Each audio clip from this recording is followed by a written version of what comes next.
हरे कृष्णा, राधे राधे दोस्तों। आप सभी माता एवं बहनों का मेरे YouTube चैनल वंदना काव्य में दिल से स्वागत है। आप सभी आज श्रवण कीजिए गर्भ कथा, जिसमें आपने कल श्रवण किया था ज्येष्ठ मास कथा अध्याय 5। तो आज श्रवण कीजिए ज्येष्ठ मास की कथा अध्याय 6। कहा जाता है कि गर्भ में पल रहे शिशु को अगर ज्येष्ठ मास की कथाएं श्रवण कराया जाए तो उसमें भगवान विष्णु के जैसे ही गुण आते हैं। तो क्यों ना हम सभी माता एवं बहनों अपने शिशु के लिए जीवन मंगल की कामना करने के लिए इस कथा की रसपान करें। तो आइए बड़ी ही प्रसन्नचित मन से इस कथा की रसपान करते हैं। अगर वीडियो अच्छी लगेगी तो वीडियो को लाइक कीजिएगा और चैनल पे नए हैं तो चैनल को सब्सक्राइब करके बेल आइकन को ऑन कर लीजिएगा, ताकि ऐसे ही गर्भ कथा की नोटिफिकेशन आप सभी माँ के पास सबसे पहले पहुँचे। और हो सके तो ज़्यादा से ज़्यादा शेयर कीजिएगा। क्या पता किसी और माँ के गर्भ में भी कान्हा जैसा पुत्र पल रहा हो। तो क्यों ना हम सभी माताएं बहनें भगवान से प्रार्थना करें और अपने गर्भ में पल रहे शिशु को ज्येष्ठ मास की कथा का रसपान करें। तो आइए रसपान करते हैं। उसके बाद आप सब श्रवण कीजिएगा गर्भ कथा। वीडियो थोड़ा लंबा होगा लेकिन वीडियो को पूरा सुनिएगा। आप सभी का धन्यवाद। आइए रसपान करते हैं। ज्येष्ठ मास अत्यंत पावन और मंगलमय मास बताया गया है। हमारे शास्त्रों में कहा गया है कि इस ज्येष्ठ मास में प्रातःकालीन स्नान दान और तप का विशेष महत्व है। और इस समय हम इसी ज्येष्ठ मास से जुड़ी हुई सुंदर पौराणिक कथाओं का श्रवण कर रहे हैं। इस कथा के अंत में हम इसी ज्येष्ठ मास का विशेष महात्म्य भी श्रवण करेंगे। तो अंत तक इस वीडियो को, इस कथा को अवश्य सुनिएगा। चलिए आज की कथा आरंभ करते हैं। मुनियों ने पूछा, हे द्विश्रेष्ठ, जहाँ काष्ठ प्रतिमा के रूप में साक्षात भगवान नारायण विराजमान रहते हैं, ऐसा पुरुषोत्तम क्षेत्र किस देश में विद्यमान है? तब जैमिनी ऋषि ने कहा, हे मुनिगण, उत्कल यानी उड़ीसा नाम से प्रसिद्ध एक परम पावन देश है, जहाँ अनेक तीर्थ और बहुत से पवित्र देव मंदिर हैं। वह प्रत्येक दक्षिण समुद्र के तट पर बसा हुआ है। उसमें रहने वाले पुरुष सदाचार के आदर्श हैं। वहाँ के ब्राह्मण उत्तम आचार और स्वाध्याय से संपन्न होकर सदैव यज्ञ कर्म में संलग्न रहते हैं। सृष्टि की आदि में यज्ञ और वेद अध्ययन की प्रवृत्ति वहीं से होती है। और वहाँ के निवासी ब्राह्मण वेद शास्त्रों के प्रवर्तक हैं। उस देश को 18 विद्याओं की निधि बताया गया है। वहाँ भगवान नारायण की आज्ञा से घर घर में लक्ष्मी जी का वास रहता है। उस देश के निवासी मनुष्य लज्जाशील, विनय, चिंता तथा रोग से रहित पिता और माता के सेवक, सत्यवादी और विष्णु भक्त होते हैं। वहाँ कोई भी ऐसा पुरुष नहीं होगा जो विष्णु का भक्त एवं आस्तिक ना हो। उस देश के सभी लोग परोपकारी होते हैं। लोभी, दुष्ट और श्रेष्ठ मनुष्यों का वहाँ सर्वथा अभाव है। उस प्रदेश के लोग दीर्घजीवी होते हैं। स्त्रियाँ पतिव्रता, सुशीला, धर्मपरायणा, लज्जा और सदाचार से विभूषित, रूपवती, हर प्रकार के आभूषणों से अलंकृत और कुलशील तथा वय के अनुसार आचार विचार का पालन करने वाली होती हैं। वहाँ के क्षत्रिय भी अपने कर्तव्य का पालन करते हैं। वे सभी प्रजा की रक्षा के व्रत में दीक्षित होते हैं। दान देने में उदार और सभी शास्त्रों के ज्ञान में निपुण होते हैं। सदा अधिक दक्षिणा वाले यज्ञों का अनुष्ठान करते हैं। उनकी यज्ञ वेदियाँ सदा प्रज्वलित रहती हैं। स्वर्ण भूषित यज्ञ शोभा पाते हैं।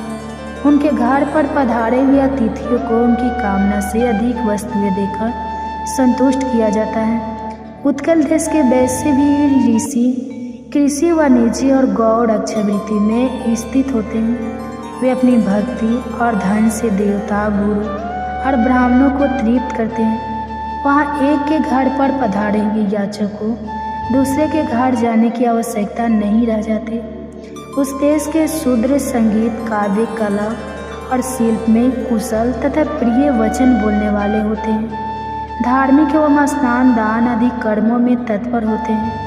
वे अपने मन, वाणी, क्रिया तथा धन के द्वारा द्विजों की सेवा में लगे रहते हैं। वहाँ वर्ण सकर जाति के लोग भी अपने अपने धर्म में स्थिर होते हैं। ऋतुएं विपरीत भाव धारण नहीं करती, मेघ असमय में वर्षा नहीं करते, खेती को हानि नहीं पहुँचती, हवा का भी कष्ट नहीं होता, प्रजा को भूख की पीड़ा नहीं सताती, क्योंकि वहाँ स्वयं जगन्नाथ जी हैं। अकाल और महामारी का प्रकोप नहीं होता, राज्य का नाश नहीं होता। पृथ्वी पर होने वाली कोई भी वस्तु वहाँ अलभ्य नहीं है। यही वह सब देशों में श्रेष्ठ उत्कल है। दक्षिण समुद्र में मिलने वाली ऋषि कुल्या नदी तक पहुंचकर स्वर्ण रेखा और महानदी के बीच में जो देश प्रतिष्ठित है वही उत्कल देश है। इस पवित्र प्रांत में बहुत से उत्तम क्षेत्र भी हैं। सतयुग में इंद्रदुमन नाम से प्रसिद्ध एक राजा हो गए। उनका जन्म सूर्य वंश में हुआ था। वे ब्रह्मा जी से 5वीं पीढ़ी नीचे थे। राजा इंद्रदुमन सत्यवादी, सदाचारी, शुद्ध और सात्विक पुरुषों में अग्रगण्य थे। प्रजा को वे अपनी संतान समझकर सदैव न्यायपूर्वक उनका पालन करते थे। आध्यात्मिक ज्ञान में कुशल, समर, विजय, सदा उद्यमशील, ब्राह्मण पूजक और प्रीत भक्त थे। 18 विद्याओं में दूसरे बृहस्पति के समान प्रवीण थे। ऐश्वर्य में देवराज इंद्र और कोष संग्रह में कुबेर की समानता करते थे। वे रूपवान, सौभाग्यशाली, शीलवान, दानी, सत्य प्रतीक भी थे। उनमें भगवान विष्णु की भक्ति थी। सत्य भाषण का गुण था। उन्होंने क्रोध और इंद्रियों पर विजय प्राप्त कर ली थी। वे श्रेष्ठ राजसूय यज्ञ और सहस्त्रों अश्वमेघ यज्ञ का अनुष्ठान कर चुके थे। संसार बंधन से मुक्त होने की इच्छा रखकर वे सदैव धर्म आचरण में लगे रहते थे और इस प्रकार वे सर्वगुण संपन्न राजा इंद्रदुमन समुच्ची पृथ्वी का पालन करते हुए मालव देश में विख्यात और समस्त रत्नों से संपन्न द्वितीय अमरावती के समान सुभोगित अवंती नामक नगरी में निवास करते थे। वहाँ रहते हुए राजा ने भगवान विष्णु में मन, वाणी और क्रिया द्वारा उत्तम भक्ति बढ़ाई थी। अब एक दिन भगवान लक्ष्मीपति की पूजा के समय देव पूजा गृह में बैठे हुए राजा ने अपने पुरोहित से कहा, आप इस उत्तम क्षेत्र का पता लगाइए जहां हम इसी नेत्र से साक्षात भगवान जगन्नाथ का दर्शन कर सकें। वैष्णव राजा के ऐसा कहने पर पुरोहित जी ने तीर्थ यात्रियों के एक झुंड को देखा और उनसे प्रेम पूर्वक कहा, तीर्थों में विचरने वाले और तीर्थों का ज्ञान रखने वाले धर्मात्मा पुरुषों, हमारे महाराज जो आज्ञा देते हैं उसे तुम लोगों ने सुना है क्या? तुम में से किसी को उत्तम तीर्थ के विषय में जानकारी है? ऐसी बात सुनकर उन यात्रियों में से एक ने कहा, जो कि बहुत तीर्थों में घूमकर आ चुका था और अच्छा वक्त था, उसने राजा के पास आकर हाथ जोड़कर कहा, हे राजन, बाल्यकाल से ही मैंने अनेक तीर्थों में भ्रमण किया है। भारतवर्ष में और नाम से प्रसिद्ध एक देश है। उस देश में दक्षिण समुद्र के तट पर श्री पुरुषोत्तम क्षेत्र है। वहाँ नीलाचल नामक एक पर्वत है। वह सभी ओर से वनों द्वारा घिरा हुआ है। उसके बीच में कल्प वृक्ष है और उसके पश्चिम भाग में रोहिणी कुंड है। वह भगवान की करुणा रूप जल से भरा हुआ है और उसका स्पर्श करने मात्र से मोक्ष देता है। उसके पूर्व तट पर इंद्र नीलमणि की बनी हुई भगवान वासुदेव की प्रतिमा है, जो साक्षात मोक्ष प्रदान करने वाली है। उस कुंड में स्नान करके जो भगवान पुरुषोत्तम का दर्शन करता है वह मुक्त हो जाता है। वहाँ सवर दीपक नामक एक श्रेष्ठ आश्रम है जो भगवत विग्रह से पश्चिम दिशा में स्थित है। उस आश्रम से एक पगडंडी का रास्ता जाता है जिससे भगवान विष्णु के स्थान तक जाया जा सकते हैं। वहाँ शंख चक्र गदाधारी साक्षात भगवान जगन्नाथ विराजमान है। एक करुणा के समुद्र है। दर्शन मात्र से सभी जीवों को मुक्ति प्रदान करते हैं। हे राजन, देवाधिदेव जगन्नाथ जी की प्रसन्नता के लिए मैंने 1 वर्ष तक पुरुषोत्तम क्षेत्र में निवास किया था। मैं महामूर्ख था, लेकिन उनकी कृपा से इस समय 18 विद्याओं में प्रवीण हो चुका हूँ। मेरी बुद्धि भी निर्मल हो गई है, जिसे भगवान विष्णु के सिवा और कुछ भी मैं नहीं देखता। हे राजन, आप सदैव दृढ़ता पूर्वक उत्तम व्रत का पालन करने वाले विष्णु भक्त राजन हैं और इसलिए मैं आपके पास आया हूँ। मैं आपसे इस समय धन अथवा भूमि नहीं मांग रहा हूँ, केवल इतना कह रहा हूँ कि मेरी इस बात को झूठ मत मानना और इस पुरुषोत्तम क्षेत्र में निवास करने वाले भगवान लक्ष्मीपति का भजन करना।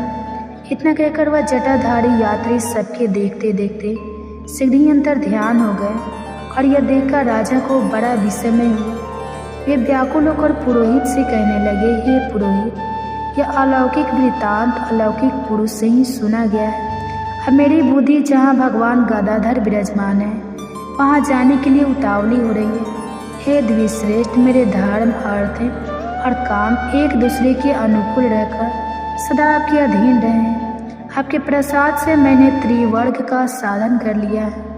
अगर आप इस भगवत दर्शन के कार्य में भी मेरे साथ चलेंगे तो मैं आपके सहयोग से चारों पुरुषार्थों को प्राप्त कर लूँगा। यह सुनकर पुरोहित ने कहा, हे राजन, मैं ऐसा प्रयत्न करूँगा कि हम सहायकों सहित पुरुषोत्तम क्षेत्र में चलकर बस जाए। जन्म की सफलता इससे बढ़कर और क्या हो सकती है कि साक्षात भगवान लक्ष्मीपति का दर्शन किया जाए। इस समय मेरा छोटा भाई विद्यापति सभी देशों में घूमने वाले दूतों के साथ वहां जाएगा और जगन्नाथ जी का दर्शन करके उस पर्वत पर सैनिकों के ठहरने योग्य स्थान का पता लगाएगा और सारा ही समाचार लेकर शीघ्र आएगा। इससे हम लोगों का कल्याण अवश्य होगा। पुरोहित की बात सुनकर राजा इंद्रधूमन ने कहा, हे ब्राह्मण, बहुत अच्छा, अब मैं भगवान विष्णु के समीप उसी क्षेत्र में चलकर बसूंगा। इस प्रकार प्रसन्नता पूर्वक राजा ने आगे की यात्रा की तैयारी आरंभ की। ऋषियों ने शंकर जी से कहा, हे विप्रवर, ज्येष्ठ मास में स्त्रियां सौभाग्य के लिए विशेष रूप से कौन सा व्रत और दान करें, क्या आप कृपया करके बताएं। शंकर जी ने कहा, किसी भी समय कैलाश पर्वत के शिखर पर भगवान शंकर सुखपूर्वक बैठे हुए थे। देवी पार्वती ने उनके पास आकर उन्हें प्रणाम किया और हाथ जोड़कर कहने लगी। पार्वती जी ने कहा, हे शिव, हे शंभु, हे जगन्नाथ, हे स्वर्ग, हे सुखदायक, मेरे समान ऐश्वर्य सुख सौभाग्य किसी का नहीं है। हे भगवान शिव, यह ऐश्वर्य सुख और सौभाग्य जिस उपाय के द्वारा अक्षय हो जाए और मैं भी उसके साथ अजर अमर बनकर रहूं। हे प्रभु, जप और तप से ग्रवित होकर सावित्री ने अपने स्वामी का गृह त्यागा और समस्त लोगों को श्राप दे दिया। उस समय आपने सावित्री को मना नहीं किया था और फिर वह ब्रह्मा जी से बोली कि हे निर्जल बकरी के गले में बिना दूध के निरर्थक स्तन के समान तुम्हें अपने प्राणों का त्याग करना चाहिए। और इस प्रकार सावित्री के वचनों को सुनकर क्रोध में आकर ब्रह्मा जी लाल हो गए थे और उन्होंने कहा था, अरे मूर्ख, तो पृथ्वी पर वृक्ष योनि में होकर निवास कर। जब देवताओं ने प्रार्थना की तब ब्रह्मा जी ने उस श्राप से उस सावित्री का उद्धार कर दिया। और इसलिए हे कृपा सिंधु, यदि मेरे ऊपर आपका अनुग्रह है तो उस उपाय को बताइए, क्योंकि स्वर्ग लोक में महेंद्र तथा प्रजापति का भी नाश कहा गया है। यह सुनकर शिव जी ने कहा, हे व्रान, जितने दृश्यमान पदार्थ है उन सभी का नाश निश्चित है। फिर भी तुम्हारी भक्ति के वशीभूत होने के कारण मैं एक उपाय बताता हूँ, ध्यान पूर्वक सुनो। हे भद्रे, ज्येष्ठ मास की तृतीया तिथि के दिन स्नान करके नियम से तत्पर रहकर यत्न पूर्वक श्रेष्ठ ऐसे ज्येष्ठ मास का पालन करना चाहिए। देवी पार्वती ने कहा, हे प्रभु, यह रंभा कौन है और समाहित होकर रंभा व्रत कैसे करना चाहिए। यह सुनकर शिव जी ने कहा, हे वरा, जब सावित्री को ब्रह्मा ने श्राप दिया तब सावित्री जड़ वृक्ष रूप में हो गई और वही यह रंभा कदली और कर्पूर जन्नी नाम से प्रसिद्ध हुई। उसके उपरांत क्रोध से शतपथ सावित्री अपने पिता के घर में रहने लगी और जब पिता के उपदेश से ज्येष्ठ मास में स्नान पूजन आदि 5 वर्ष तक किया गया तब ब्रह्मा जी उस पर प्रसन्न हो गए। और हे सुबह ज्येष्ठ मास की तृतीया के दिन उस सावित्री के सामने प्रकट होकर ब्रह्मा जी ने पृथ्वी के दुर्लभ बहुत से वरदानों को दे दिया। उन्होंने तुम अवश्य सुनना। ब्रह्मा ने सावित्री से कहा कि हे शुंभे, तुम जगत के कल्याण के लिए अंश से रंभा बन जाओ।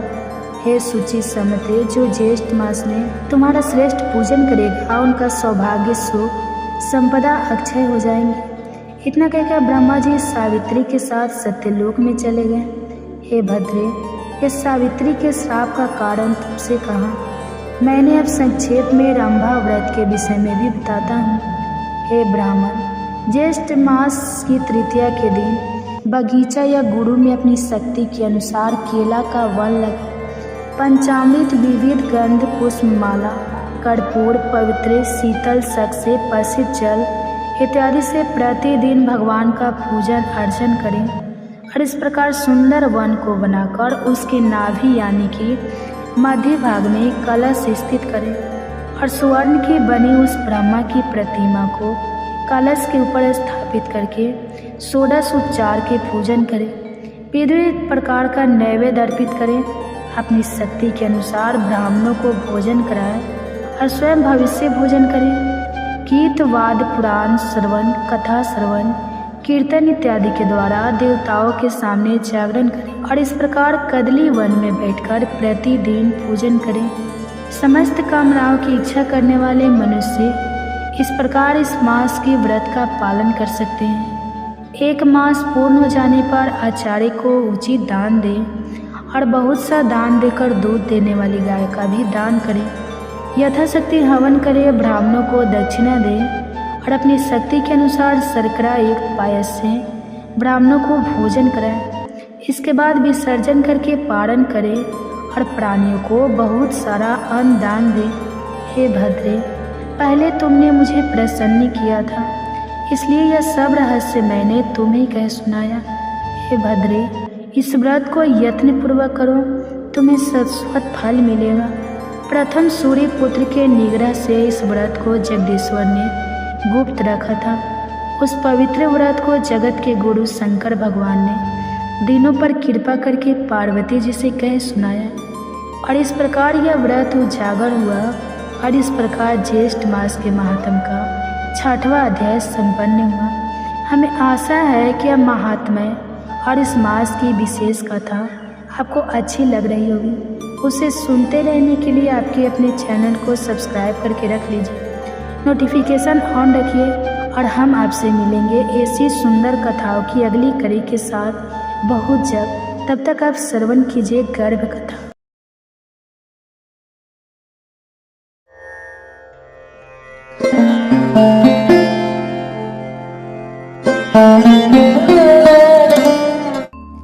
हरे कृष्ण, राधे राधे दोस्तों, आप सभी माताओं बहनों का मेरे YouTube चैनल में हार्दिक स्वागत है। आप सभी पर कान्हा जी का आशीर्वाद सदा सर्वदा बना रहे। आज आप हमारे चैनल पे श्रवण कीजिए गर्भ कथा।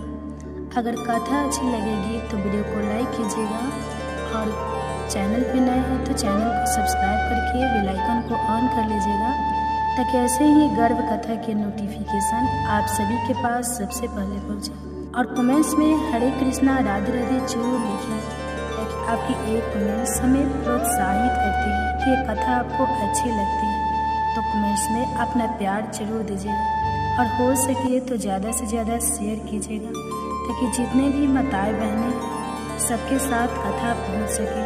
ताकि क्या पता किसी और माँ के गर्भ में भी कान्हा जैसा पुत्र पल रहा हो। आइए बड़े ही प्रसन्नचित मन से इस कथा की रसपान करते हैं। कहा जाता है कि गर्भावस्था में अगर पूरी भागवत ना भी सुन पाए तो कृष्ण के जन्म के समय की स्तुति अपने गर्भ में पल रहे शिशु को जरूर ही श्रवण कराना चाहिए।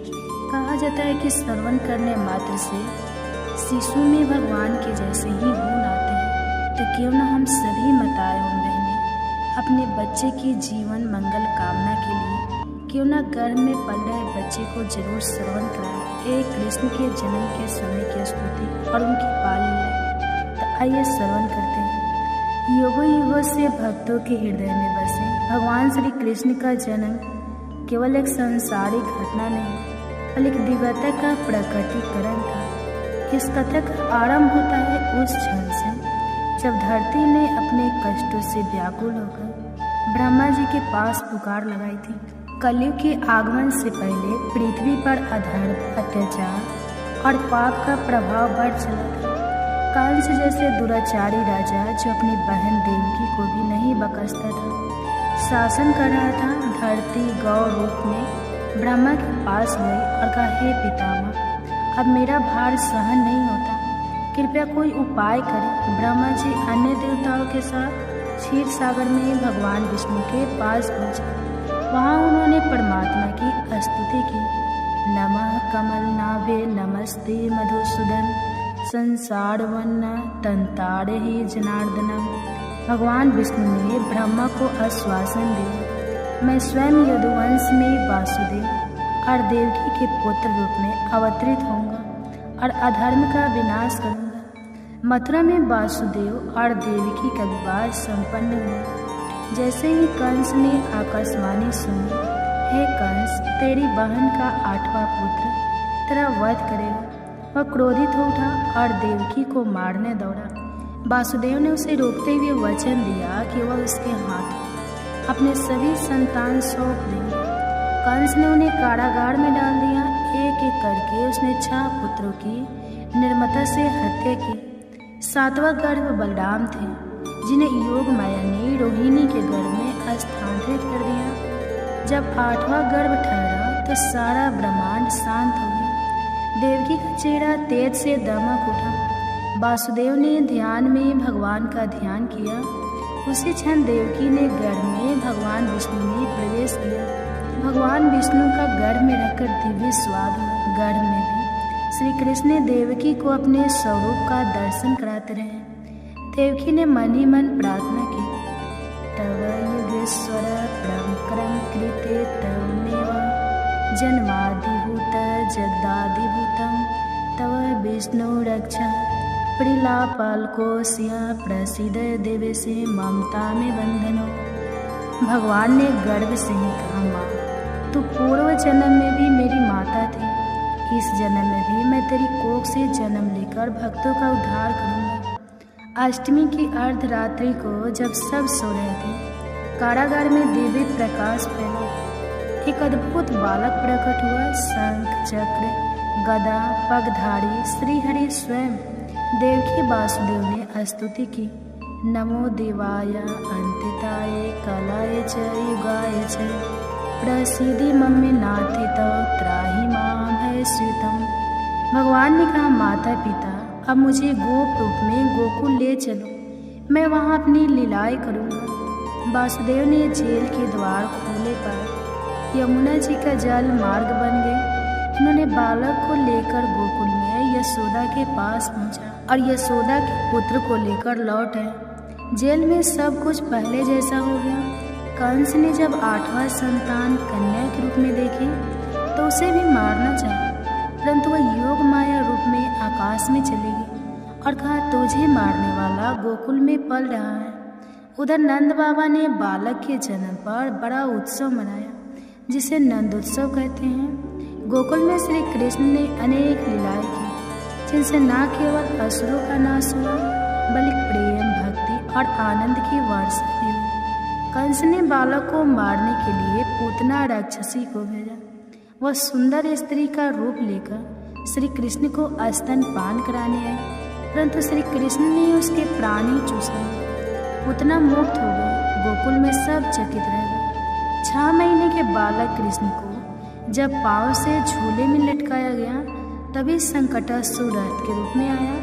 कृष्ण ने अपने पांव की ठोकर से उसे चूर कर दिया।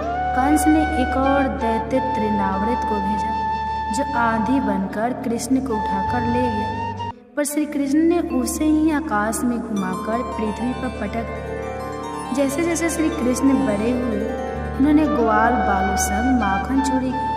गोपियाँ उनसे रुष्ट होती, परंतु मन ही मन उनका माधुर्य देखकर मोहित हो जाती। कन्हैया की माखन चोरी सबके मन को भाई। उसकी बाल लीलाएं प्रेम से बरसाएं। एक बार यमुना में कालिया नाग ने विष फैला दिया था। श्री कृष्ण वहां कूदे और अपने चरणों से उस पर नृत्य कर उसे पराजित किया। गोकुलवासी ने श्री कृष्ण का जयकार किया। इंद्रदेव के घमंड को चूर करने के लिए कृष्ण ने गोवर्धन पर्वत को अपनी छोटी अंगुली पर उठा लिया और 7 दिन तक सभी गोकुलवासियों को वर्षा से बचाया। गोवर्धन गिरिधारी गोकुल के रखेवाले, 7 दिन तक अडिग रहे प्रभु की महिमा न्यारी। श्री कृष्ण का जन्म केवल एक बालक का जन्म नहीं था, वह धर्म की पुनः स्थापना का संकल्प था। उनका प्रत्येक कृत्य पूतना वध से लेकर गोवर्धन धारक तक जीवन में धर्म, भक्ति और प्रेम की स्थापना का प्रतीक है। देवकी और वासुदेव की पीड़ा, यशोदा का वात्सल्य, ग्वाल बालों की मित्रता, गोपियों का प्रेम, सब मिलकर इस गर्भ कथा को एक दिव्य रूप देते हैं। कृष्ण की गर्भस्थली से लेकर उनकी बाल लीलाओं तक की यह कथा आज भी श्रद्धा से सुनी जाती है। यह केवल भूतकाल नहीं, वर्तमान का भी मार्गदर्शन है। जीवन में जब अंधकार हो तो कृष्ण जन्म की वह रात्रि याद करें जब दिव्यता ने अंधकार में जन्म लेकर सारा संसार आलोकित कर दिया। जब जब धर्म की हानि और अधर्म का उत्थान होता है, तब तो भगवान इस धरती पर अवतरित होते हैं। द्वापर युग में जब अधर्म अपनी चरम सीमा पर पहुंचा, तब श्रीहरि ने 2 रूपों में जन्म लिया, एक माता देवकी की कोख से और दूसरा माता रोहिणी की गोद से। ये दोनों थे कृष्ण और बलराम। यह कथा केवल जन्म की नहीं बल्कि उस दिव्य लीला की है जिसमें वात्सल्य, वीरता और प्रेम का अद्भुत समन्वय है। जब देवकी के 7वें गर्भ में भगवान शेषनाग ने अवतार लिया, तब योग माया के आदेश पर वह गर्भ रोहिणी के उदर में स्थानांतरित कर दिया गया। यह कोई सामान्य घटना नहीं थी, यह आध्यात्मिक प्रतिक्रिया थी जिसे केवल योग शक्ति ही कर सकती है। रोहिणी जो वासुदेव की दूसरी पत्नी थी, गोकुल में नंद बाबा के घर निवास कर रही थी। वहाँ वे एक तपस्विनी की भांति साधना में लीन थी। 7वें गर्भ से जब शेष अवतार बलराम का जन्म हुआ, तो सारे गोकुल एक दिव्य ऊर्जा का संचार हुआ। बलराम का जन्म पूर्णिमा के दिन हुआ, इसलिए उन्हें बलभद्र और रोहिणी भी कहा गया। उनका शरीर गौर वर्ण का था और उनकी आंखों में तेज था। यशोदा माता ने उन्हें भी अपने पुत्र के समान प्रेम दिया। कुछ ही समय बाद श्री कृष्ण का जन्म कारागार में हुआ और वासुदेव ने गोकुल लाए। यशोदा के गर्भ से उसी रात एक कन्या योगमाया ने जन्म लिया। जब वह कन्या कंस के हाथों छूटकर आकाश में चली गई, तो उसने कहा, जिसे तू मारना चाहता है वह गोकुल में पल रहा है। श्री कृष्ण और बलराम साथ साथ खेलते, खाते और गाय चराते। बलराम बड़े भाई की भांति कृष्ण की रक्षा करते और कृष्ण अपने चंचल स्वभाव से उन्हें हंसाते। गोकुल के बाहर एक दैत्य धनुका गायों को हानि पहुंचाता था। बलराम ने उसे अपने बल से परास्त किया। यह उनकी पहली वीरता थी। जब श्री कृष्ण ने गोपियों संग रास लीला की, तभी बलराम का एक अलग स्थान था। वे गोपगणों में सम्मानित थे। श्री कृष्ण की लीला में भाग लेकर भक्तों का संबल बनाते। श्री कृष्ण जब माखन चुराते तो बलराम मुस्कुराते। वे छोटे भाई को रोकते नहीं बल्कि उसके साथ सहभाग करते। जब कृष्ण यमुना में कालिया नाग से युद्ध कर रहे थे, बलराम अत्यंत व्याकुल हुए। उन्होंने ग्वालों को रोका और कहा, कृष्ण कोई साधारण बालक नहीं है, उसके पीछे मत जाओ। और जब उन्होंने देखा कि कृष्ण नाग पर नृत्य कर रहे हैं, तो वे हंसे और बोले, अब मैं निश्चित हूँ। गोकुल के संकीर्ण गालियों से निकलकर ये दोनों भ्राता वृंदावन में आए। वहाँ दोनों ने राक्षसों का संहार किया, बाकासुर, आघासुर और प्रलंबासुर। प्रलंबासुर बलराम को अपने कंधे पर बैठा कर भागा। बलराम ने उसे पराजित किया। जब कृष्ण ने गोवर्धन उठाया, तब बलराम ने पूरे ग्राम में सभी को सुरक्षित स्थानों पर पहुंचाया। वे शिव जन्मकर्ता की भूमिका में थे। एक दिन अक्रूर जी दोनों भाइयों को लेकर मथुरा ले गए। रास्ते में यमुना तट पर रथ रुका और अक्रूर ने दोनों को प्रणाम किया। कृष्ण ने कंस का वध किया और बलराम ने चाणूर नामक पहलवान को पराजित किया। इस गर्भ कथा में जहाँ श्री कृष्ण दिव्यता और प्रेम के प्रतीक है, वही बलराम संबत और शौर्य के प्रतीक है। एक वात्सल्य की मूर्ति है तो दूसरा वीरता की। दोनों मिलकर हमें यह सिखाते हैं कि ईश्वर की शक्ति केवल चमत्कारों में नहीं बल्कि भाईचारे, कर्तव्य और सेवा में भी है। श्री कृष्ण और बलराम की लीला आज भी हृदय में जीवंत है। उनका प्रेम, उनकी बाल लीलाएं, उनकी वीरता सब मिलकर जीवन को दिशा देते हैं। जय बलराम, जय कृष्ण, भक्ति ही है सच्चा जीवन। गर्भ कथा। अगर ये कथाएं आपको अच्छी लगेगी तो वीडियो को लाइक कीजिए और कमेंट बॉक्स में हरे कृष्णा जरूर लिखिए। और हमारे चैनल पे नए हैं और हमारी आवाज़ आज पहली बार सुन रहे हैं तो हमारे चैनल को सब्सक्राइब करके बेल आइकन को ऑन कीजिए ताकि ऐसे ही वीडियो की नोटिफिकेशन सबसे पहले आपके पास पहुँचे। तो चलिए आइए श्रवण करते हैं गर्भ कथा, जिसे प्रेगनेंसी में हर गर्भवती माता को जरूर श्रवण करना चाहिए। कहते हैं कि व्यक्ति योगिया के साथ योगी और भोगियों के साथ भोगी बन जाता है। व्यक्ति को जीवन के अंतिम राहों में उसे कौन सी गति मिलेगी यह भी उसकी संगति पर ही निर्भर करता है। संगति का जीवन में बहुत गहरा प्रभाव पड़ता है। संगति से मनुष्य जहाँ महान बनता है वहीं बुरी संगति से उसका पार्टनर भी हो जाता है। और आज संतान को ऐसे ही एक प्रेरक प्रसंग के बारे में सुनाए जो उसे बताएगी कि जीवन में अच्छा साथ होने का कितना ज़्यादा फायदा होता है। आइए कथा को प्रारंभ करें। सभी माताएं शांत भाव से बैठ जाए, अपने दोनों हाथ अपने गर्भ पर रख लें, कोमलता से अपनी आंखें बंद कर लें और अपनी संतान से कहे, आओ मेरे बच्चे, मैं तुम्हें एक कथा सुनाती हूँ। एक बार की बात है, राजकुमार को तोता पालने का मन किया। राजा को बताया गया। तब राजा ने अपने मंत्रियों से कहा, मंत्रीवर, राजकुमार को एक तोता पालने का मन है, जाकर आज शाम तक ही कहानी से तोता लेकर आओ।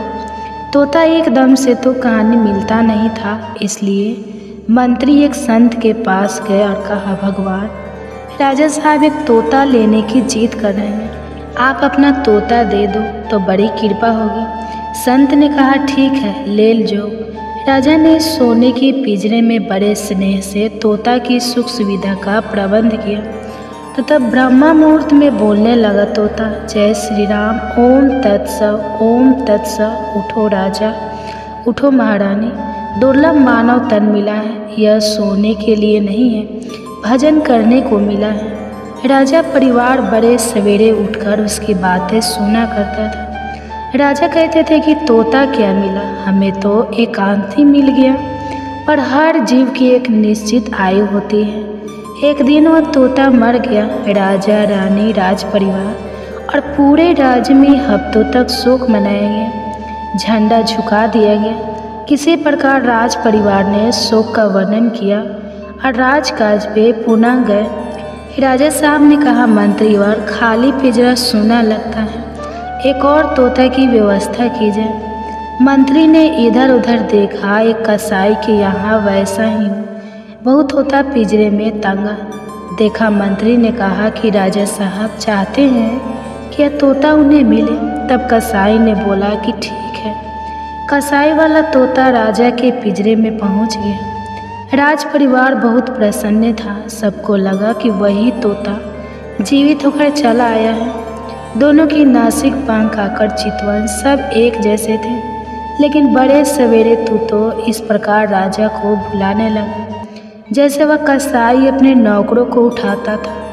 उठ हरामी के बच्चे, पढ़ा हुआ है साला, एक दो चप्पल की लगाऊंगी तभी समझ आएगी। चल उठ जा यहाँ से, मेरे लिए अंडे ला और फिर मुर्गियों को काट। कमीने यही बात को बार बार दोहराने लगा।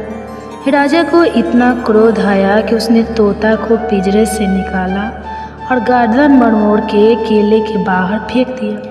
मेरे बच्चे वे दोनों तोता सेज भाई थे, पर एक ही गर्दन मरोड़ दी गई तो दूसरे के लिए झंडा झुका दिए गए।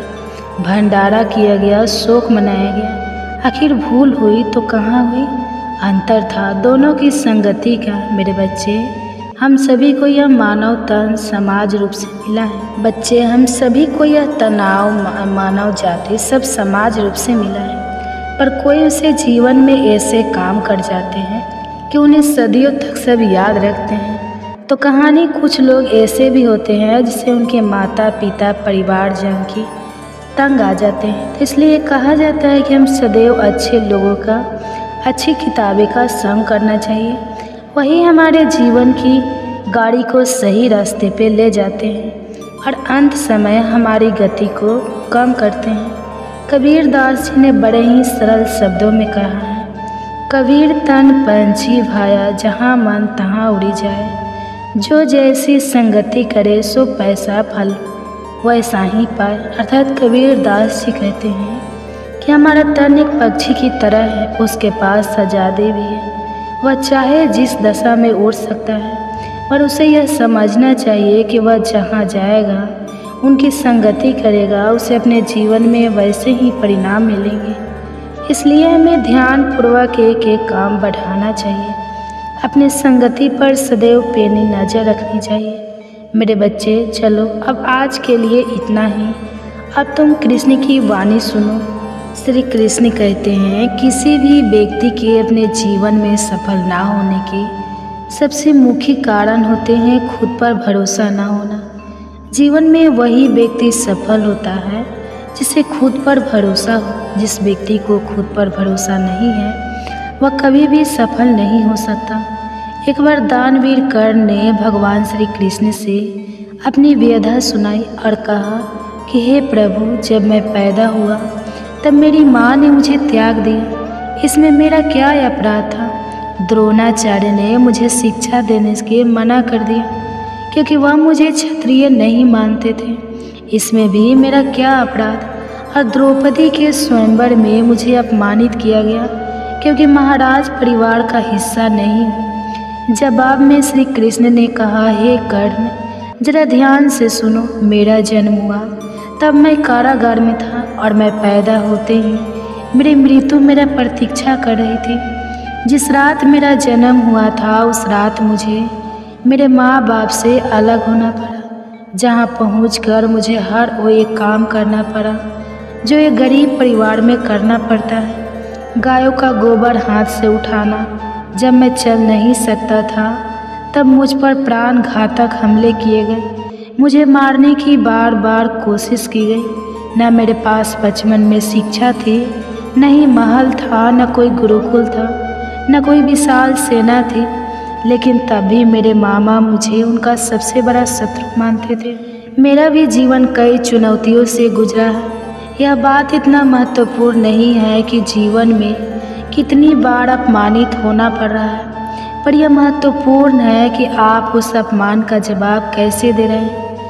आपके पास ज्ञान है जिसका आप इस्तेमाल कर पा रहे हैं, और इन सब चुनौतियों को पार करके कैसे आगे बढ़ते हैं, यह सब बात सबसे अधिक महत्वपूर्ण है। जब कुछ किताबों से ही सीखने को नहीं मिलता, कुछ मतलबी लोगों से भी बहुत कुछ सीखने को मिलता है।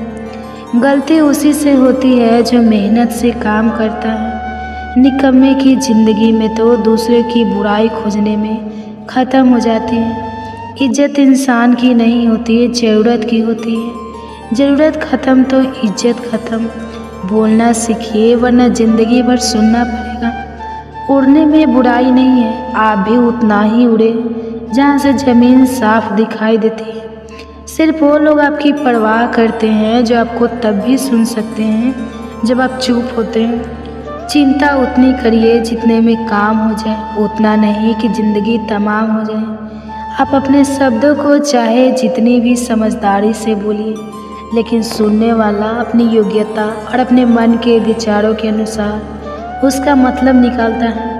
यकीन करो, जो तुम्हें भूल चुका है वो भी याद करेगा, बस उसके मतलब के दिन आने दो। कहानी ज़िंदगी की यही है कि इसमें मनचाहा किरदार नहीं मिलता।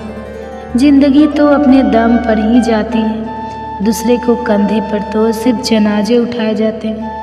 आपकी मुस्कान आपके चेहरे पर भगवान के हस्ताक्षर हैं, उसे अपने आंसुओं से धुन ले या क्रोध से मिटने ना दे।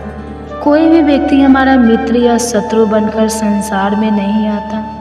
हमारा व्यवहार और शब्द ही लोगों को मित्र और शत्रु बनाता है। जो व्यक्ति हर वक्त दुख का रोना रोता है, उसके द्वार पर खड़ा सुख बाहर से ही लौट जाता है। जिसके पास उम्मीद और आस है वह जिंदगी के हर इम्तिहान में पास है।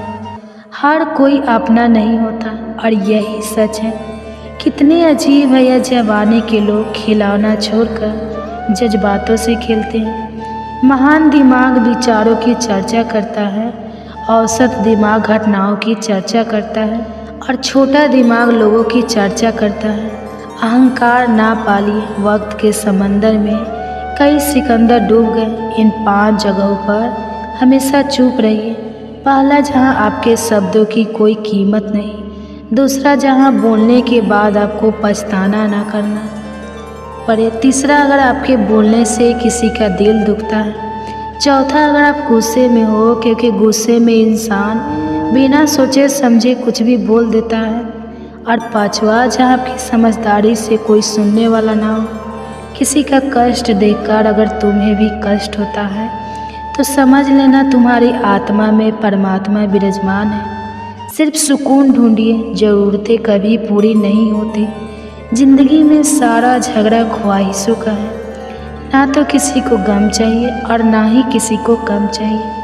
जिसके इरादे हमेशा साफ होते हैं, कई बार लोग उसके ही खिलाफ होते हैं। जो तुमसे तंग आ जाए उसे छोड़ दो, क्योंकि बोझ बन जाने से याद बनना बेहतर है।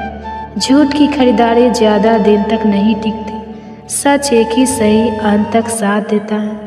किसी इंसान के आज को देखकर उसके भविष्य का मजाक मत उड़ाओ, क्योंकि समय में इतनी शक्ति है कि वह कोयलों को भी धीरे धीरे हीरे में बदल देता है। समय जब फैसला करता है तो गवाही की ज़रूरत नहीं होती। इंसान का काम तमाम करने वाला शब्द है, कल करूँगा। ना तो अधिक बोलना अच्छा है, ना ही ज़रूरत से ज़्यादा चुप रहना। जैसे बहुत अधिक वर्षा होना भी अच्छा नहीं है, वैसे बहुत अधिक धूप भी अच्छी नहीं होती। विचार कीजिए, जब हमारा जन्म हमारी मर्जी से नहीं होता तो मरण भी हमारी मर्जी से नहीं होता। तो इस जन्म मरण के बीच में होने वाली सारी व्यवस्था हमारी मर्जी से कैसे हो सकती है। ज़िंदगी में हर मौके का फ़ायदा उठाओ और किसी के मजबूरी का नहीं। अगर ज़िंदगी मौका देती है तो धोखा भी देती है। आज के ज़माने में सुखी होना तो स्वार्थी बनना पड़ेगा। यह हम नहीं, इस युग की सत्य हकीकत है। जो हमारे जज्बातों की कदर नहीं कर सकते उनके पीछे पागल होना प्यार नहीं, बेवकूफ़ी है। हवाएं अगर मौसम का रुख बदल सकती है तो दुआएं भी मुसीबत का पल जरूर बदल सकती है। जो दिल में है उसे कहने की हिम्मत रखो, जो दूसरे के दिल में है उसे समझने की समझ रखो। रिश्ते कभी नहीं टूटेंगे। अपनी लगन, धैर्य, हिम्मत और सकारात्मक विचारों के सहारे इंसान अनेक विकट परिस्थितियों में भी सफलतापूर्वक बाहर आ सकता है। यह एक निश्चित बात है कि आप काम खत्म नहीं कर सकते। अगर आप काम शुरू नहीं करेंगे, किसी भी काम का सबसे कठिन हिस्सा काम को शुरू करना है। कभी हार मत मानो। आज कठिन है, कल बेहतर होगा, लेकिन कल के दिन के बाद सुनहरा होगा। अगर इंसान में कुछ करने की इच्छा हो तो दुनिया में कुछ असंभव नहीं है। जहाँ दूसरों को समझना मुश्किल हो जाए वहाँ खुद को समझ लेना ही बेहतर है। बदन है मिट्टी का, सांसें सारी उधार है। घमंड भी है तो किस बात का, यहाँ तो हम सब किराएदार हैं। परेशानियाँ ज़िंदगी का हिस्सा है। जिसने अपनी परेशानियों पर कदम रखा है वह जीत गया है, और जिसने अपनी परेशानियों को सर पर सवार कर लिया वह लूट गया। जीवन में कई बार हम बड़ी बड़ी परेशानियों से यूं ही निकल जाते हैं मानो कोई है जो हमारा साथ दे रहा है, और उसी अदृश्य शक्ति को हम परमात्मा कहते हैं। इसलिए याद रखना, जब दुनिया साथ छोड़ दे तो ईश्वर आपका हाथ थाम लेता है। क्रोध के सामने थोड़ा रुकना सीखो और गलती के सामने थोड़ा झुकना सीखो। जो आपके हाथ में नहीं है, यदि उसका मुंह करोगे तो जीवन नर्क बन जाएगा। जीवन में इतना सबक तो मिल गया। फिक्र में रहोगे तो खुद चलोगे, बेफिक्र रहोगे तो दुनिया जलेगी। तन्हाई का एक अलग ही मज़ा है, इसमें डर नहीं होता। किसी के छोड़ जाने तुमने खुद को कमज़ोर मन रखा है, वरना जो तुम कर सकते हो कोई दूसरा नहीं कर सकता। जिसे गर्भवती माता को जरूर सुबह शाम श्रवण जरूर करना चाहिए और अपने गर्भस्थ शिशु को जरूर श्रवण कराना चाहिए। अगर वीडियो अच्छी लगेगी तो वीडियो को लाइक कीजिएगा और कमेंट बॉक्स में हरे कृष्णा जरूर लिखिएगा और साथ ही हमारे चैनल को सब्सक्राइब भी जरूर कर लीजिएगा और साथ ही बेल आइकन को भी प्रेस जरूर कर लीजिएगा ताकि ऐसे ही वीडियो आप सबके पास सबसे पहले पहुँचे। तो आइए आज श्रवण करते हैं गर्भ कथा। गर्भ में मिलने वाले कष्टों का रहस्य बहुत ही गूढ़ और हृदय को छोड़ देने वाला है। श्री कृष्ण अर्जुन से कहते हैं, हे पार्थ, जब कोई जीव माँ के गर्भ में आता है तो केवल शरीर धारण नहीं करता बल्कि अपने पूर्व जन्मों के कर्मों का पूरा बोझ भी साथ लाता है। वह मांस, मज्जा और रक्त के बीच एक अंधेरे कैद में घिरा रहता है जहाँ चारों ओर केवल अंधकार, घुटन और पीड़ा होती है। 6 माह के बाद जब उसे होश आने लगता है तो असहनीय दुर्गंध के बीच कड़ा उठता है। उस घुटन भरे संसार में हर क्षण उसे ऐसा प्रतीत होता है जैसे वह किसी कठोर दंड को भोग रहा हो। तब वह आत्मा आर्त स्वर में ईश्वर से पुकारती है, हे प्रभु, मैंने ऐसा कौन सा पाप किया था जो मुझे इस अंधकारमय नरक में धकेल दिया गया। मैं इस मोह माया से भरी दुनिया में जन्म नहीं लेना चाहता। कृपया कर मुझे मुक्त कर दीजिए। परंतु नियति की यह अटल सच्चाई है कि ईश्वर उसकी विनती को अनसुना कर देते हैं, क्योंकि जीव को अपने कर्मों का फल भोगना ही पड़ता है। श्री कृष्ण अर्जुन को बताते हैं, हे धनंजय, माँ के गर्भ में जीव जितने कष्ट सहता है वह मृत्यु लोक के किसी भी दुख से कहीं अधिक होता है। परंतु यह कष्ट किसी के साथ अन्याय नहीं बल्कि उसके पूर्व जन्मों में किए गए कर्मों का ही प्रतिफल होता है। वहाँ वह अपने पापों पर पछताता है, अपने किए गए अधर्म को याद कर तड़प उठता है और सोचता है कि काश उसने सत्कर्म किए होते तो आज उसे इस पीड़ा में ना रहना पड़ता। परंतु जैसे जैसे जन्म की घड़ी पास आती है वैसे वैसे वह अपने पूर्व जन्म की बातें भूलने लगता है। जैसे ही वह संसार में जन्म लेता है उसे अपने बीते हुए जन्म की कोई स्मृति नहीं रहती। वह फिर उसी मोह माया में लिप्त हो जाता है, वही भूले दोहराने लगता है और फिर वही जन्म मरण का चक्र चलता रहता है। भागवत गीता में भगवान श्री कृष्ण कहते हैं, हे अर्जुन, यह चक्र अनंत है। जब तक जीव अपनी आत्मा के परम सत्य को नहीं जान लेता तब तक वह जन्म और मृत्यु के इस चक्र में बंधा रहता है। यही नहीं, यदि कोई गर्भवती स्त्री भागवत गीता का श्रवण करती है तो उसके गर्भ में पल रहे शिशु का मानसिक और आध्यात्मिक विकास होता है। ऐसे माता पिता को संस्कारी, बुद्धिमान और श्रेष्ठ संतान की प्राप्ति होती है जो न केवल इस जीवन को संवारती है बल्कि आत्मा के मोक्ष का मार्ग भी प्रशस्त करती है। गर्भ गीता केवल एक ग्रंथ नहीं बल्कि जीवन और जन्म के सबसे गहरे रहस्यों का उद्घाटन है। यह वह दिव्य ज्ञान है जो हमें सोचने पर विवश करता है। क्या हम इस चक्र से मुक्त हो सकते हैं? क्या कोई ऐसा मार्ग है जो हमें मोक्ष की ओर ले जाए? भगवान श्री कृष्ण स्वयं हमें यह सिखाते हैं कि संसार एक स्वप्न के समान है जहाँ हर जन्म हमें मोक्ष का एक अवसर देता है। अब यह हम पर निर्भर करता है कि हम इस जीवन को केवल भोगों में व्यतीत कर देते हैं या आत्मज्ञान प्राप्त कर अपने असली स्वरूप को पहचानते हैं। अर्जुन का हृदय और भी व्यथित हो उठा। उसने व्याकुल स्वर में कहा, हे प्रभु, यह मन तो मतवाले हाथी के समान बेलगाम है। इसकी तृष्णा कभी समाप्त नहीं होती। यह 5 इंद्रियों के वश में है और इन पर सबसे अधिक प्रभाव अहंकार का है। यह अहंकार इतना बलवान है कि यह मनुष्य को पतन की ओर धकेल देता है। कृपया कर बताइए, इस मन को कैसे वश में किया जाए? भगवान श्री कृष्ण ने धैर्यपूर्वक कहा, हे अर्जुन, यह मन सचमुच हाथी के समान उद्दंड है। इसकी तृष्णा इसे कभी स्थिर नहीं रहने देती।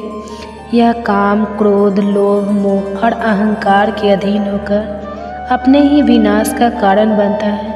किंतु जैसे एक मतवाले हाथी को अंकुश से नियंत्रित किया जाता है, वैसे ही इस मन रूपी हाथी को वश में करने का एकमात्र उपाय है ज्ञान का। अंकुश अहंकार से ग्रस्त प्राणी अंधकार में गिरता है, नरक के गर्भ में समा जाता है। किंतु जो ज्ञान के प्रकाश को धारण करता है, वह स्वयं को बचा लेता है। अर्जुन ने व्याकुल होकर पूछा, हे कृष्ण, यह प्राणी बार बार गर्भ में क्यों आता है? यह जन्मते ही पीड़ा क्यों सहता है? रोग, जरा और अतः मृत्यु की कठोर मार इसे क्यों झेलनी पड़ती है? वह कौन सा पवित्र कर्म है जिससे यह जन्म मरण के बंधन से मुक्त हो सके? भगवान श्री कृष्ण ने गंभीरता से उत्तर दिया, हे अर्जुन, यह मनुष्य ज्ञान और मोह में अंधा है। यह संसार के नश्वर सुख में आसक्त होकर बार बार जन्म लेता है, बार बार मरता है। इसे कभी चैन नहीं मिलता। यह जिस वस्तु को पा लेता है, उसके खोने का डर इसे सताता है, और जो नहीं मिलती उसकी चाह में जीवन भर भटकता रहता है। आठों पहर माया के पीछे दौड़ता है, और इसी मोह के कारण यह गर्भ के दुखों को सहता रहता है। श्री कृष्ण के इन वचनों ने अर्जुन के हृदय में एक तीव्र ज्वाला जला दी। उसकी आत्मा जैसे किसी अनजाने सत्य को पहचानने लगी। वह समझने लगा कि मनुष्य का सबसे बड़ा शत्रु स्वयं उसका अहंकार है, और सबसे बड़ी मुक्ति का द्वार केवल ज्ञान में है।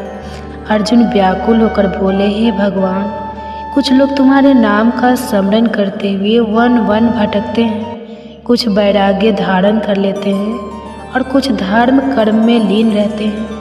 इन सब में सच्चा भक्त कौन है? कौन वास्तव में तुम्हारे निकट है? और वह वैष्णव कौन है जो तुम्हारे चरणों का वास्तविक अधिकारी है? भगवान श्री कृष्ण मुस्कुराए और बोले, हे अर्जुन, जो मेरे नाम के लिए संसार की मोह माया त्याग कर वन में विचलन करते हैं, वे सन्यासी हैं। लेकिन जो अपने सिर पर जटा बांधते हैं, अंग पर भस्म लगाते हैं, और फिर भी अहंकार से भरे होते हैं, उनमें मैं नहीं हूँ। अहंकार ही उनके लिए सबसे बड़ी बाधा है, जिससे मेरा दर्शन उनके लिए दुर्लभ हो जाता है। अर्जुन का मन व्याकुल हो उठा। वे आगे बोले, हे प्रभु, कौन सा ऐसा पाप है जिससे किसी की पत्नी की मृत्यु हो जाती है? कौन सा अपराध किसी के पुत्र को छीन लेता है? और वह कौन सा अधर्म है जिससे कोई नपुंसक हो जाता है? भगवान श्री कृष्ण ने गंभीर स्वर में उत्तर दिया, हे अर्जुन, जो व्यक्ति किसी से उधार लेता है और उसे लौटाने की नियत नहीं रखता, उसके इस पाप से उसकी पत्नी असमय मृत्यु को प्राप्त होती है। जो व्यक्ति किसी की अमानत में खयानत करता है, उसका पुत्र काल के गाल में समा जाता है। और जो किसी से वादा करता है परंतु समय आने पर मुकर जाता है, वह अगले जन्म में नपुंसक होता है। ये सभी पाप अत्यंत घोर है, जो जीवन को दुख और विनाश की ओर ले जाते हैं। अर्जुन का मन व्याकुल हो गया। उन्होंने कांपते स्वर में पूछा, हे प्रभु, कुछ लोगों को आप अपार धन संपत्ति स्वर्ण और वैभव देते हैं, वे कौन से पुण्य के भागी होते हैं? और जो हाथी घोड़ा रथ जैसे राजसी सुख पाते हैं, उन्होंने कौन सा महान कर्म किया होता है? भगवान श्री कृष्ण ने मंद मुस्कान के साथ उत्तर दिया, हे अर्जुन, इस संसार में जो मनुष्य दानशील होते हैं, जो अपने धन को धर्म और सत्कर्म में लगाते हैं, जो भूखों को भोजन कराते हैं और निष्काम सेवा करते हैं, वे स्वर्ण और अपार धन संपदा प्राप्त करते हैं। और जो व्यक्ति सत्य और न्याय के मार्ग पर चलते हैं, जो अपने जीवन को धर्म और लोक कल्याण के लिए अर्पित करते हैं, वे हाथी घोड़ा और रथ जैसे राजसी सुखों के अधिकारी बनते हैं। ये सब उनके पूर्व जन्मों के पुण्य का ही फल है। इस संसार में कर्म ही सर्वस्व है, और जो जैसा करता है उसे वैसा ही फल प्राप्त होता है।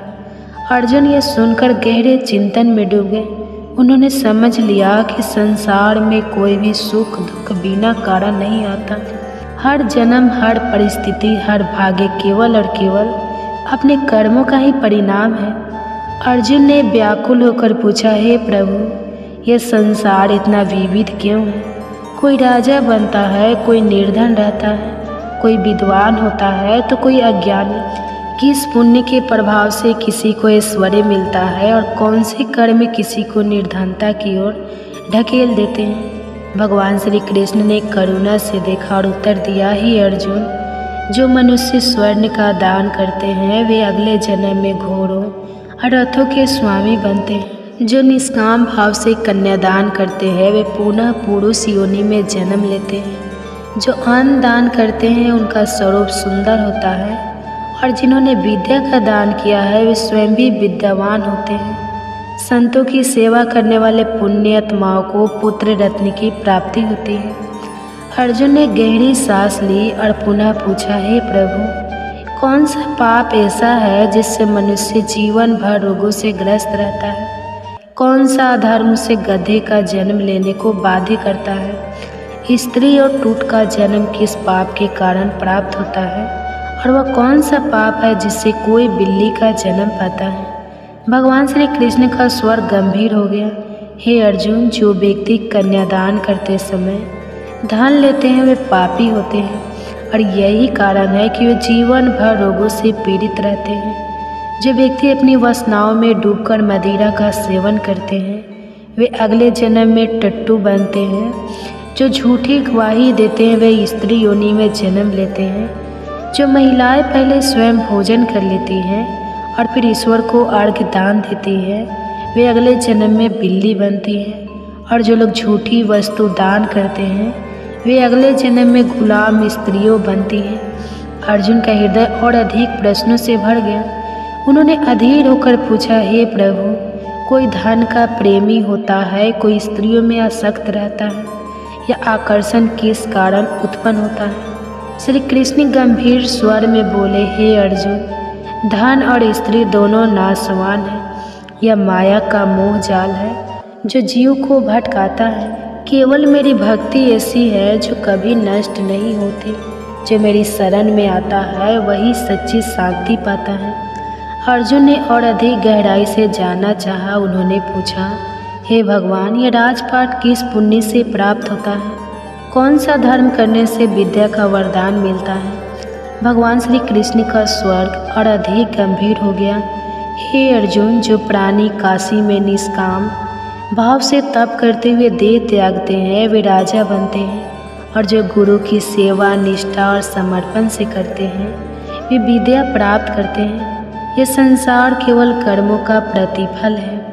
अर्जुन अभी भी समाधान नहीं पा रहे थे। उन्होंने और जिज्ञासा से पूछा, हे प्रभु, कुछ लोग बिना किसी परिश्रम के अचानक धनवान हो जाते हैं, इसका क्या कारण है?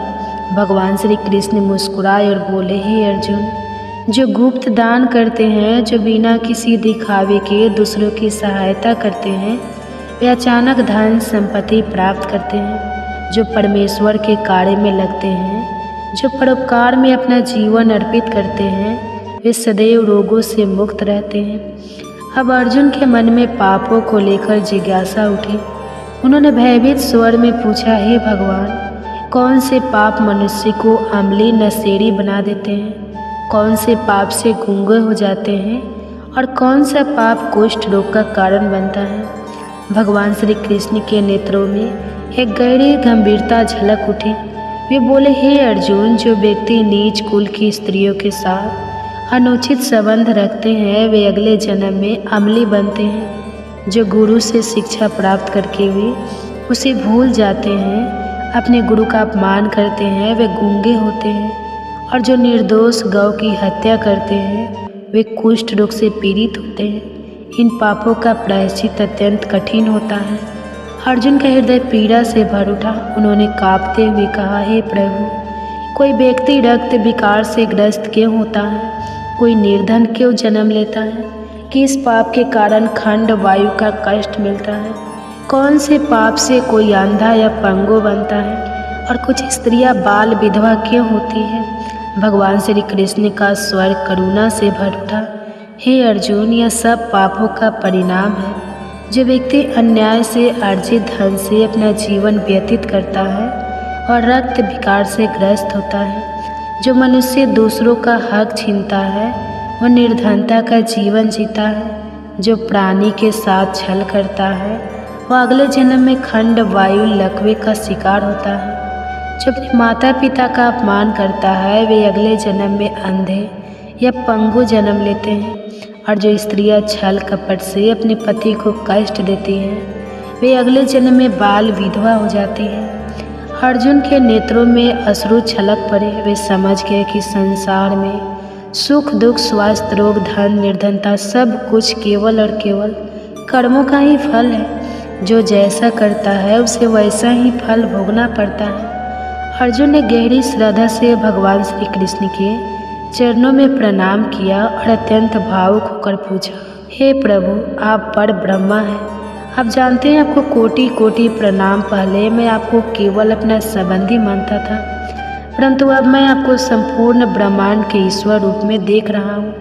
हे परमेश्वर, कृपया कर बताइए गुरु दीक्षा का क्या महत्व है और सच्चे गुरु का स्वरूप कैसा होता है। भगवान श्री कृष्ण की दृष्टि प्रेम और करुणा से भर उठी।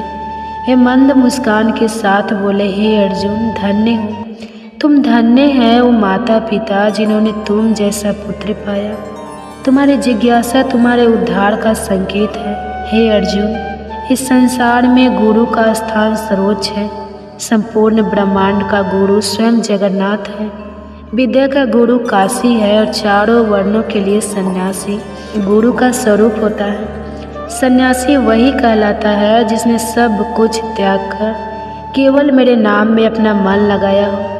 ब्राह्मण ही जगत गुरु होता है, परंतु सच्चा गुरु वही है जिसने अपनी सभी इंद्रियों को जीत लिया हो, जिसे संपूर्ण संसार ईश्वरमय प्रतीत होता हो, जो माया मोह से परे और परम तत्व को जानने वाला। हे अर्जुन, जो गुरु के प्रति भक्ति भाव रखता है, जो गुरु के समक्ष बैठकर भोजन करता है, उसका भजन सफल होता है। तो जो गुरु से विमुख होता है वह महान पापी है, उसके लिए सारा संसार व्यर्थ है। जो बिना गुरु के रहता है वह चंडाल के समान होता है। जैसे गंगा जल भी यदि मदिरा के पात्र में रखा जाए तो अपवित्र हो जाता है, वैसे ही बिना गुरु का भजन भी निष्फल होता है। उसका भोजन देवता तक स्वीकार नहीं करते, उसके सारे शुभ कर्म व्यर्थ हो जाते हैं। हे अर्जुन, कुंता, स्वर्ग, गधा और कौवा ये सभी हीन योनियां हैं, परंतु उनसे भी अधिक नीच वह मनुष्य है जो गुरु को नहीं अपनाता।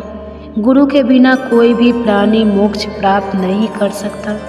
जो बिना गुरु के रहता है वह निश्चित रूप से नरक में जाता है। गुरु दीक्षा के बिना किए गए सभी कर्म निष्फल हो जाते हैं। हे अर्जुन, जैसे गंगा समस्त नदियों में श्रेष्ठ है, जैसे सभी व्रतों में एकादशी का व्रत सर्वोत्तम है, वैसे ही सभी पूर्ण कर्मों में गुरु की सेवा श्रेष्ठ है।